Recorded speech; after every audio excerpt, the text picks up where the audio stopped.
تازه خبر عبدالسلام ضعیف طالبانو ته مهم پیغام ورکړ. عبدالسلام ضعیف د افغانستان او پاکستان ترمنځ د قرارداد په اړه تازه څه ویلي دي. جزئیات یې په ویډیو کې وګورئ او چینل سبسکرایب کړئ. لیدونکو السلام علیکم. اونۍ وړاندې د افغانستان د نوي حکومت یو هیات ازبکستان ته سفر وکړ. په دې سفر کې په ځانګړي ډول په اقتصادي مسایلو خبرې وشوې او په اقتصادي مسایلو کې بیا اصلي بحث د ریل پټلۍ په هکله و.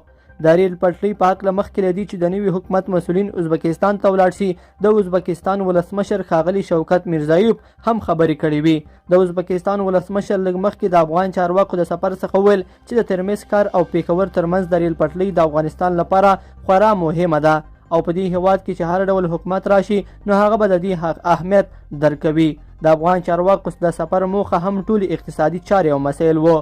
د ښاغلي حنفي په مشرۍ په دې سفر کې په یو کاري ډله توافق وشو او په دغه ډله سمدلاسه جوړه شوه چې په لسو ورځو کې به خپلې پایلې د دواړو لوري سره شریکې کړي.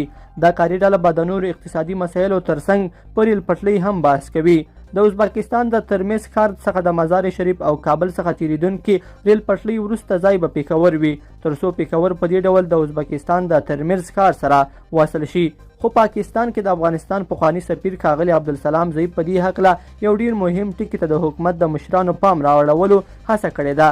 ښاغلي ضعیف د یوې نیوکې په شکل په حکومت غږ کړی دی چې د قراردادونو پر ترسره کولو کې باید له ډیر دقت څخه کار واخلي. هغه ویلي چې دا قرارداد باید داسې وشي چې ترمز ښار د کراچۍ سره وصل کړي، نه یوازې له پیښور سره، ځکه که له پیښور سره وصل شي افغانستان به صرف د ترانزیت حیثیت ولري. یعنی ښاغلي ضعیف یو ډول ویلي دي چې افغانستان باید د دې لارې سره په مستقیم ډول د پاکستان مهم بندر او مارکیټ ته لاره پیدا کړي، نه یوازې دا چې صرف د ترانزیت په شکل استفاده وشي.